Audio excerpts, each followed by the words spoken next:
जय माता दी। प्रिय भक्तों, आज शुक्रवार के दिन सुनते हैं अन्न धन के भंडार भरने वाली अन्नपूर्णा माता और दरिद्रता मिटाने वाली, वैभव प्रदान करने वाली वैभव लक्ष्मी माता की कथा। एक समय की बात है, काशी निवासी धनंजय की पत्नी का नाम सुलक्षणा था। उसे सभी सुख प्राप्त थे, केवल निर्धनता ही उसके दुख का कारण थी। यह दुख उसे हर समय सताता रहता।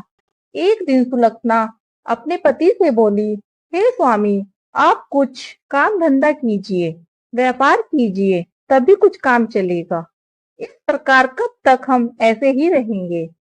सुलक्षणा की बात धनंजय के मन में बैठ गई और वह उसी क्षण विश्वनाथ शंकर जी को प्रसन्न करने के लिए बैठ गया और कहने लगा, हे देवादिदेव विश्वेश्वर, मुझे पूजा पाठ कुछ आता नहीं है, केवल तुम्हारे भरोसे बैठा हूँ। इतनी विनती करके वह 2-3 दिन भूखा प्यासा बैठा रहा। यह देखकर भगवान शंकर ने उसके कान में अन्नपूर्णा अन्नपूर्णा अन्नपूर्णा इस प्रकार 3 बार कहा। यह शब्द सुनते ही धनंजय सोचने लगा, यह कौन है और क्या यह कहा गया है? इसी सोच में धनंजय पड़ गया और मंदिर से आते ब्राह्मणों को देखकर पूछने लगा, पंडित जी, अन्नपूर्णा कौन है?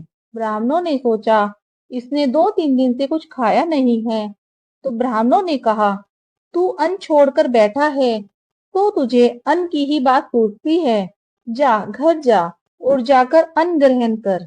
धनंजय घर गया, अपनी पत्नी से सारी बात कही। वह बोली, नाथ चिंता मत करो, स्वयं शंकर जी ने यह मंत्र आपको दिया है, वे स्वयं ही इसका खुलासा करेंगे। आप फिर जाकर उनकी आराधना करो। धनंजय फिर जैसा का तैसा पूजा में बैठ गया। जब वह पूजा में बैठा था तो रात्रि में शंकर जी ने आज्ञा दी। शंकर जी बोले, तू पूर्व दिशा में चला जा। यह सुनते ही वह चला गया और वह अन्नपूर्णा माता का नाम जपता जाता और रास्ते में फल खाता जाता, झरनों का पानी पीता जाता। इस प्रकार कितने ही दिनों तक वह चलता गया। वहां उसे चांदी सी चमकती वन की शोभा देखने में आई, सुंदर सरोवर देखने में आया। उसके किनारे कितनी ही अप्सराएं झुंड बनाए बैठी थी। वह अप्सराएं एक कथा कहती थी और वह सभी माँ अन्नपूर्णा इस प्रकार बार बार कहती थी। यह अगन मास की उजेली रात्रि थी और आज से ही व्रत का आरंभ था। जिस शब्द की खोज करने वह निकला था, वह उसे वहां सुनने को मिला। धनंजय ने उनके पास जाकर पूछा, हे देवियों, आप यह क्या करती हो? मुझसे कहो, हम सब माँ अन्नपूर्णा का व्रत करती हैं। धनंजय ने उनसे पूछा, यह व्रत कैसे होता है? व्रत करने से क्या होता है? यह आज तक किसने किया है? इसे कब किया जाए? यह कैसा व्रत है और इस व्रत की विधि कैसी है? मुझसे भी कहो। अप्सराएं कहने लगी, इस व्रत को सब कोई कर सकते हैं। 21 दिन तक के लिए 21 गांठ का सूत लेना चाहिए। 21 दिन यदि ना बने तो एक दिन उपवास करें। यह भी ना बने तो केवल कथा सुनकर प्रसाद ले, निराहार रहकर कथा कहें। कथा सुनने वाला कोई न मिले तो पीपल के पत्तों को रखकर, सुपारी या धर्त कुमारी को सामने कर, दीपक को साक्षी कर, सूर्य, गाय, तुलसी या महादेव को बिना कथा सुनाए मुख में दाना ना डालें। यदि भूल से कुछ पड़ जाए तो एक दिवस फिर उपवास करें। व्रत के दिन क्रोध ना करें और झूठ ना बोलें। धनंजय बोला, इस व्रत के करने से क्या होगा? अप्सराएं कहने लगी, इसके करने से अंधों को नेत्र मिलते हैं, लोलों को हाथ मिलते हैं, निर्धन के घर धन आता है, बांझी को संतान होती है, मूर्ख को विद्या आती है और जिस कामना से व्रत करता है, माँ उसकी इच्छा पूर्ण करती है। वह कहने लगा, बहनों, मेरे भी धन नहीं है, विद्या नहीं है, कुछ भी तो नहीं है। मैं भी तो दुखियारा ब्राह्मण हूँ। मुझे इस व्रत का सूत दोगी? अप्सराएं बोली, हाँ भाई, तेरा कल्याण हो, तुझे हम जरूर देंगे। ले, इस व्रत का मंगलसूत्र ले। धनंजय ने व्रत किया। व्रत पूरा हुआ तभी सरोवर में से 21 खंड की सोने की सीढ़ी हीरा मोती जड़े हुए प्रकट हुई। धनंजय जय अन्नपूर्णा कहता जाता था। इस प्रकार कितनी ही सीढ़ियां उतर गया तो क्या देखता है, करोड़ों सूर्य से प्रकाशमान अन्नपूर्णा का मंदिर है। उसके सामने स्वर्ण सिंहासन पर माता अन्नपूर्णा विराजमान है। सामने भिक्षा हेतु भगवान शंकर खड़े हैं। देवांगनाएं चंवर डुलाती हैं। कितनी हथियार बांधे पहरा देती हैं। धनंजय दौड़कर जगदम्बा के चरणों में गिर गया। देवी उसके मन का क्लेश जान गई। धनंजय कहने लगा, माता आप तो अंतर्यामी हो, अपनी दशा क्या बताऊं। माता बोली, तुमने मेरा व्रत किया है तो जा, संसार तेरा सत्कार करेगा। माता ने धनंजय की जीहा पर बीज मंत्र लिख दिया। अब तो उसके रोम रोम में विद्या प्रकट हो गई। इतने में क्या देखता है कि वह काशी विश्वनाथ के मंदिर में खड़ा है। माँ का वरदान ले धनंजय घर आया। सुलक्षणा से सब बात कही। माता जी की कृपा से उसके घर में संपत्ति उमड़ने लगी। छोटा सा घर बहुत बड़ा गिना जाने लगा। जैसे शहर के छत्ते में मक्खियां जमा हो जाती हैं, उसी प्रकार अनेक सगे संबंधी आकर उसकी बड़ाई करने लगे और कहने लगे, इतना धन और इतना बड़ा घर, सुंदर संतान नहीं है तो इस कमाई का कौन भोग करेगा। सुलक्षणा के कोई संतान नहीं है, इसलिए तुम दूसरा विवाह करो। अनिच्छा होते हुए भी धनंजय को दूसरा विवाह करना पड़ा और सुलक्षणा को सौतन का दुख उठाना पड़ा। इस प्रकार दिन बीतते गए। फिर अगन मास आया। नए बंधन में बंधे पति से सुलक्षणा ने कहलाया कि हम व्रत के प्रभाव से सुखी हुए हैं, इस कारण यह व्रत हमें छोड़ना नहीं चाहिए। यह माता जी का प्रताप है जो हम इतने संपन्न और सुखी हैं। सुलक्षणा की बात सुनकर धनंजय उसके यहाँ आया और व्रत में बैठ गया। नई बहू को इस व्रत की खबर नहीं थी। वह धनंजय के आने की राह देख रही थी। दिन बीतते गए और व्रत पूर्ण होने में 3 दिवस बाकी थे कि नई बहू को खबर पड़ी। उसके मन में ईर्ष्या की ज्वाला दहक रही थी। सुलक्षणा के घर आ पहुंची और उसने वहां दरभंग मचा दी। वह धनंजय को अपने साथ ले गई। नए घर में धनंजय को थोड़ी देर के लिए निंद्रा ने आ दबाया। इसी समय नई बहू ने उसका व्रत का सूत का धागा तोड़कर आग में फेंक दिया। अब तो माता जी का कोप जाग गया। घर में अस्माक आग लग गई। सब कुछ जलकर खाक हो गया। सुलक्षणा जान गई और फिर अपने पति को अपने घर ले आई। नई बहू रूठ कर अपने पिता के यहाँ जा बैठी। पति को परमेश्वर मानने वाली सुलक्षणा बोली, नाथ घबराना नहीं, माता जी की कृपा अलौकिक है। पुत्र कुपुत्र हो जाता है पर माता को माता नहीं होती। यह आप श्रद्धा और भक्ति से आराधना शुरू करो, वे जरूर हमारा कल्याण करेंगी। धनंजय फिर माता के पीछे पड़ गया। फिर वही सरोवर सीढ़ी प्रकट हुई। उसने माँ अन्नपूर्णा कहकर वह उतर गया।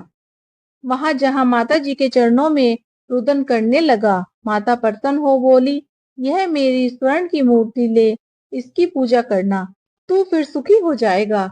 जा, तुझे मेरा आशीर्वाद है। तेरी स्त्री सुलक्षणा ने श्रद्धा से मेरा व्रत किया है, उसे मैंने पुत्र दिया है। धनंजय ने आंखें खोली तो खुद को काशी विश्वनाथ मंदिर में खड़ा पाया। वहां से फिर उसी प्रकार घर को आया। इधर सुलक्षणा के दिन चढ़े और पूरे होते हुए पुत्र का जन्म हुआ। गांव में आश्चर्य की लहर दौड़ गई। मान्यता आने लगी। इस प्रकार उसी गांव के निसंतान सेठ के पुत्र होने पर उसने माता अन्नपूर्णा का मंदिर बनवा दिया। उसमें माताजी धूमधाम से पधारी, यज्ञ किया और धनंजय को मंदिर के आचार्य का पद दे दिया। जीविका के लिए मंदिर की दक्षिणा और रहने के लिए बड़ा सुंदर सा भवन दिया। धनंजय पुत्र सहित वहां रहने लगा। माता जी के चढ़ावे में भरपूर आमदनी होने लगी और उधर नई बहू के पिता के घर डाका पड़ गया। सब लुट गया। वे भीख मांगकर पेट भरने लगे। जब सुलक्षणा ने यह सुना तो उन्हें बुलावा भेजा, अलग घर में रख लिया और उनके अन्न वस्त्र का प्रबंध किया। धनंजय, सुलक्षणा और उसका पुत्र माता जी की कृपा से आनंद से रहने लगे। माता जी ने जैसे इनके भंडार भरे हैं, वैसे सबके भंडार भरे। कथा को सुनने वाले, कथा को सुनाने वाले और हुंकारा भरने वाले, सभी के भंडारे भरना। कथा अधूरी हो तो पूरी करना, पूरी हो तो मान करना। प्रेम से बोलिए अन्नपूर्णा माता की जय। अब पूरे भक्ति भाव से श्रवण करते हैं संपूर्ण वैभव लक्ष्मी व्रत कथा का। एक बहुत बड़ा नगर था। जिसकी जनसंख्या बहुत ज्यादा थी। दूर दूर के लोग इस नगर में काम धंधे, नौकरी रोजगार की तलाश में आते थे और जब रोजगार मिल जाता था तो यहीं पर जम जाते थे, यहीं रहने लगते थे। यह लोग अपने काम धंधे में ऐसे व्यस्त रहते कि अपने अतिरिक्त किसी की भी परवाह नहीं करते थे। लोभ स्वार्थ ने घर के सदस्यों से भी प्रेम व्यवहार कम कर दिया था। ममता प्यार दया सहानुभूति परोपकार जैसे संस्कार बहुत कम हो गए थे। पूजा पाठ दिखावे वे अपने स्वार्थ पूर्ति के लिए ही लोग करते थे। श्रद्धा पूर्वक भक्ति भाव से प्रभु भजन एवं कीर्तन नाम मात्र के लिए ही करते थे। हेरा फेरी बेईमानी श्राप जुआ व्याभिचारी आदि धर्म विरुद्ध कार्यों को ही लोग जीवन का सुख मानते थे। उच्च विचार की शिक्षा पुरानी पड़ गई थी। अब तो अधिकतर लोग किसी भी प्रकार से धन कमाए ऐश करो पर विश्वास करते थे। इसी नगर में शीला अपने पति के साथ रहती थी। शीला के पति का एक छोटा सा कारोबार था। वह बहुत विवेकी और सुशील था।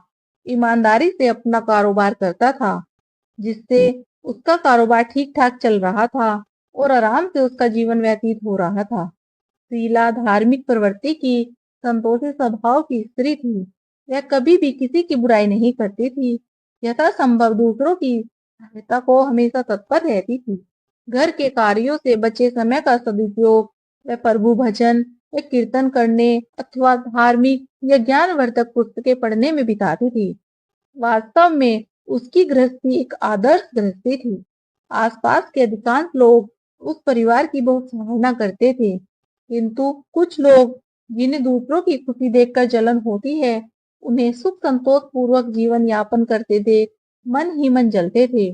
वे इस प्रयास में रहते थे कि किसी भी प्रकार से शीला के पति को गलत रास्ते पर चलाकर उसकी धन संपत्ति से उसकी दौलत से खुद ऐश करें। शीला का ग्रस्त जीवन इसी प्रकार हंसी खुशी चल रहा था, पर कहावत है ना सब दिन हो ना एक समान। मनुष्य के जीवन में सुख दुख लाभ हानि लगे रहते हैं। शीला के पति को भी अपने कारोबार में काफी घाटा उठाना पड़ा।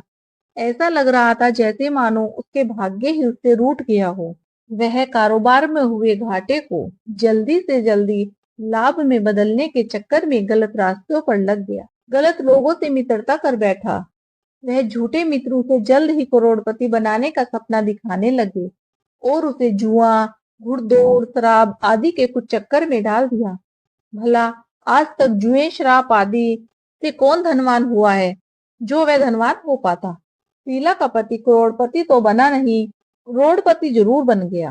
रास्ते पर भटकते भिखारी जैसी उसकी स्थिति हो गई।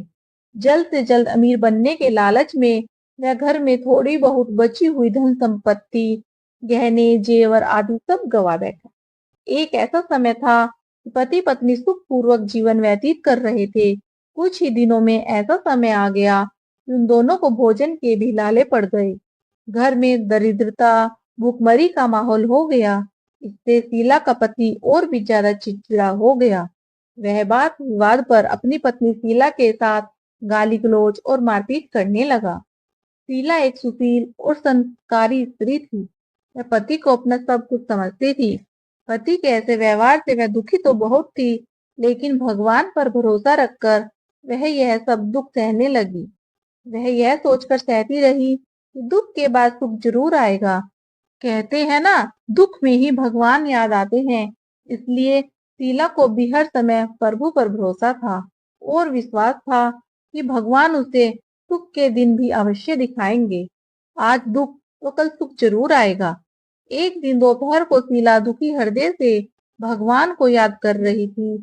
हे प्रभु, हम तेरे छोटे बच्चे हैं, हमारी गलतियां और अपराधों को क्षमा करो। भगवान मेरे पति को सद्बुद्धि दो।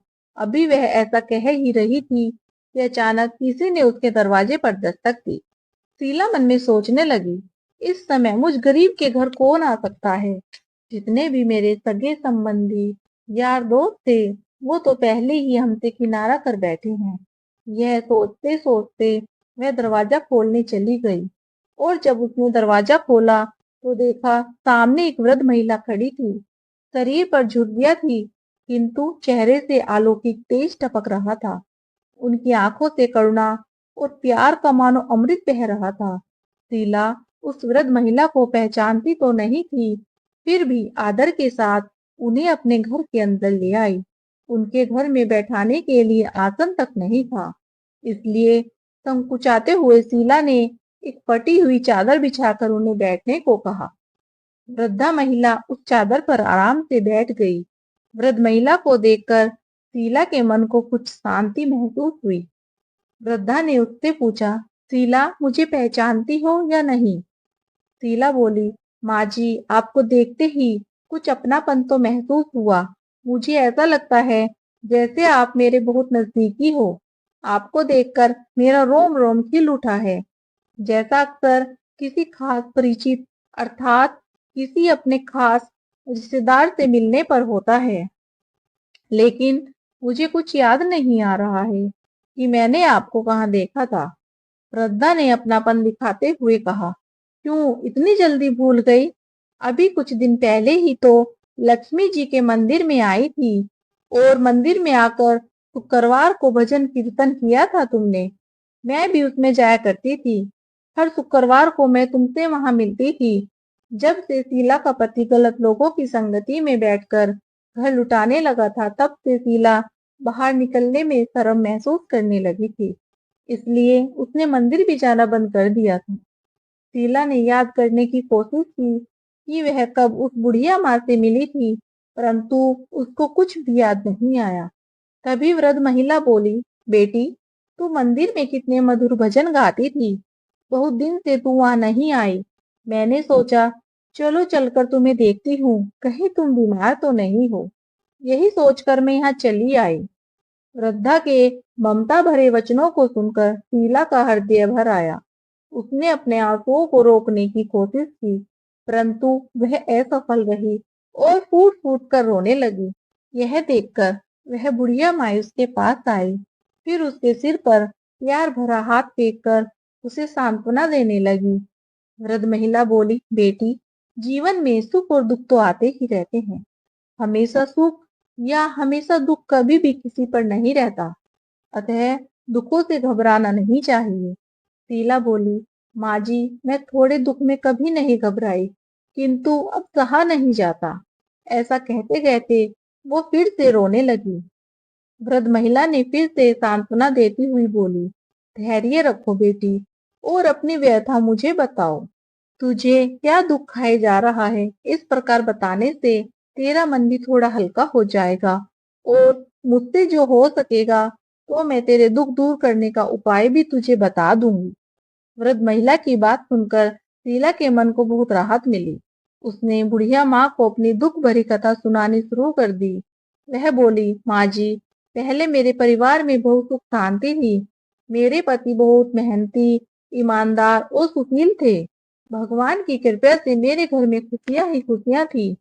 किसी भी कार्य में हमें कभी भी धन की कमी महसूस नहीं हुई। अचानक हमारे भाग्य ने पलटा खाया। मेरे पति को अपने कारोबार में घाटा हुआ। अधिक धन कमाने के चक्कर में वे बुरे लोगों की संगति में आ गए, और वे जुआ, शराब, रेस आदि चीजों में फंस गए। इस प्रकार उन्होंने अपना सब कुछ गवा दिया। आज हम बिल्कुल कंगाल हो गए हैं। माँ, अब तक तो जैसे तैसे घर की छोटी मोटी चीजें बेचकर अपना गुजारा कर रहे थे, पर अब तो घर की सभी वस्तुएं भी समाप्त हो गई हैं। हम दर दर की ठोकरें खाने वाले भिखारी हो गए हैं। वृद्ध महिला बोली, बेटी, कर्म की गति बड़ी न्यारी होती है। मनुष्य यदि अच्छे कर्म करे तो उसे दुख नहीं उठाना पड़ता, परंतु पिछले जन्म के कारण भी लाभ हानि अथवा दुख सुख मनुष्य पर आते हैं। ऐसे में वह संयम से काम ले और भगवान पर भरोसा रखे तो शीघ्र ही उन दुखों से पार पा लेता है। बेटी, तेरे दिन भी अवश्य फिरेंगे। मैं तुझे एक उपाय बताती हूँ। तू तो महालक्ष्मी की भक्त है। वे तो स्वयं धन की देवी है और प्रेम तथा करुणा के अवतार हैं। अपने भक्तों पर उनकी कृपा सदैव बनी रहती है। इसलिए तू उन्हीं महालक्ष्मी जी का व्रत कर। वे अवश्य ही तेरा कष्ट दूर कर देंगी। बुढ़िया माँ की बात सुनकर शीला बहुत प्रसन्न हुई। उसने पूछा, माँ जी, श्री महालक्ष्मी जी का व्रत कैसे किया जाता है, यह मुझे समझाकर कहो। मैं इस व्रत को अवश्य करूंगी। बुढ़िया माँ ने कहा, बेटी, महालक्ष्मी जी का व्रत बहुत ही सरल है। इसे करने से धन संपत्ति, सुख, वैभव और यश प्राप्त होता है। कुंवारी लड़कियों को मनचाहा पति मिलता है, निसंतान को संतान होती है, किसी की खोई हुई वस्तु हो वह भी वापस मिल जाती है, कोई अन्य मनोकामना भी किसी की हो तो वह भी इस व्रत को करने से पूर्ण हो जाती है। धन और वैभव प्रदान करने के कारण ही देवी महालक्ष्मी को धन लक्ष्मी अथवा वैभव लक्ष्मी भी कहा जाता है। शुक्रवार का दिन देवी का दिन होता है, इसलिए यह व्रत शुक्रवार को ही किया जाता है। व्रत करने वाले को सुबह स्नान से निवृत्त होकर भगवती महालक्ष्मी जी की जय, विभलक्ष्मी माता की जय का निरंतर जाप करते रहना चाहिए। सायकाल अपने घर के एक कोने में चौका लगाकर अथवा साफ करके एक चौकी लगा दो। उसके ऊपर एक साफ कपड़ा बिछाकर उस पर थोड़े से चावल रखो। फिर एक लोटे में जल भरकर उन चावलों के ऊपर उस लोटे को रख दो। लोटे के ऊपर एक कटोरी रखो। उस कटोरी में सोने या चांदी का कोई आभूषण रख दो। अगर कोई आभूषण ना हो तो 1 रुपए का सिक्का भी कटोरी में रखा जा सकता है। इसके बाद एक घी का दीपक और धूप बत्ती बनाकर उसे जलाकर रख दो। एक बर्तन में थोड़ा सा मीठा प्रसाद के रूप में रखो। प्रसाद में बतासे या गुड़ भी रखा जा सकता है। चौकी के ऊपर लोटे के पास सोने, चांदी या तांबे का बना श्री यंत्र भी रखो। यदि धातु का श्री यंत्र घर में ना हो तो कागज पर छपे श्री यंत्र को भी रखा जा सकता है। भगवती लक्ष्मी माँ को श्री यंत्र अत्यंत प्रिय है। पूजा करने और कथा कहने के लिए चौकी के पास पूर्व दिशा की ओर मुंह करके बैठ जाओ। सबसे पहले श्री यंत्र को हाथ जोड़कर श्रद्धा पूर्वक नमस्कार करो। फिर विभो लक्ष्मी के ध्यान मंत्र को पढ़कर भगवती महालक्ष्मी जी की स्तुति करो। जिन्हें संस्कृत में भी ध्यान व मंत्र कहने में कठिनाई हो, वे सरल भाषा में भी ध्यान व स्तुति कर सकते हैं। इसके बाद कटोरी में रखे आभूषण या रुपए पर हल्दी, कुमकुम और चावल चढ़ा दो। फिर दोनों हाथों से लाल रंग के पुष्प अर्पित कर प्रसाद का भोग लगाएं और धूप व दीप दिखाओ। पुण्य लक्ष्मी जी का स्तुति करके लक्ष्मी महिमा गाओ और आरती करो। फिर मन ही मन सच्चे हृदय से जय माँ लक्ष्मी का 11 बार उच्चारण करो। इसके बाद 11 या 21 शुक्रवार को व्रत करने का संकल्प लेकर अपनी मनोकामना पूर्ण करने के लिए माँ से हाथ जोड़कर विनती करो। अंत में माँ का प्रसाद बांट दो और थोड़ा सा प्रसाद अपने लिए रखो। बाद में कटोरी में रखा हुआ आभूषण, रुपया और श्री यंत्र उठाकर रख दो। लोटे का पानी तुलसी के पौधे में चढ़ाओ। पूरे दिन उपवास रखकर सायकाल प्रसाद खाना चाहिए। यदि इतनी शक्ति ना हो तो शाम को एक बार प्रसाद खाकर सादा वैष्णव भोजन कर सकते हैं। इस प्रकार इस व्रत को शास्त्रीय विधि के अनुसार करने से इसका फल अवश्य प्राप्त होता है। इस व्रत के प्रभाव से मनुष्य की सब विपत्तियां दूर होकर धन, वैभव, लक्ष्मी की प्राप्ति होती है। कुंवारी कन्याओं को मन भावन पति मिलता है। सौभाग्यवती स्त्रियों का सौभाग्य अखंड रहता है। निसंतान दंपति को संतान की प्राप्ति होती है और कोई भी किसी की कुछ भी मनोकामना हो वह अवश्य ही पूर्ण हो जाती है। शीला यह सब सुनकर बहुत ही खुश हुई, प्रसन्न हुई। उसने कहा, माँ जी, आपने है जो श्री वैभव लक्ष्मी व्रत की विधि मुझे बताई है, मैं उसे अवश्य ही करूंगी। आप कृपया करके मुझे इसकी उद्यापन विधि भी समझा कर बताइए। वृद्ध महिला ने कहा, बेटी, इस व्रत के उद्यापन करने की विधि बहुत ही आसान है, बहुत सरल है। ध्यान से सुनो। 11 या 21 जितने शुक्रवार को व्रत करने का आपने संकल्प किया हो, उतने व्रत पूर्ण श्रद्धा और भावना पूर्वक होने पर अंतिम शुक्रवार को उद्यापन किया जाता है। इस दिन पूजा विधि हर शुक्रवार की तरह ही की जाती है। इस दिन प्रसाद के लिए नारियल और खीर का प्रसाद वितरित किया जाता है। प्रसाद के साथ कम से कम 7 कुंवारी या सौभाग्यवती स्त्रियों को कुमकुम का तिलक लगाकर श्री वैभव लक्ष्मी व्रत कथा की एक पुस्तक भेंट में दी जाती है। अंत में फिर भगवती श्री लक्ष्मी के विभिन्न स्वरूपों को श्रद्धा पूर्वक हाथ जोड़कर नमस्कार करो और मन ही मन माँ से प्रार्थना करो कि हे माँ महालक्ष्मी, हे माँ धन लक्ष्मी, हे माँ वैभव लक्ष्मी, माँ, मैंने सच्चे मन से आपका व्रत पूर्ण किया है। फिर भी मुझसे कोई गलती या अपराध हुआ हो तो उसे क्षमा करना और हमारी अर्थात जो भी आपकी मनोकामना हो उसे कहें कि हे माँ, हमारी मनोकामना को पूर्ण करना, हमारा सबका कल्याण करना, हमारी विपत्तियों को दूर करके हमें धन वैभव प्रदान करना। हे देवी माँ, आपकी महिमा परम अपार है। बुढ़िया माँ से श्री वैभव लक्ष्मी व्रत की शास्त्रीय विधि सुनकर शीला का मन मयूर जैसे नाच उठा। उसे लगा मानो उसे मन मांगी मुराद मिल गई हो।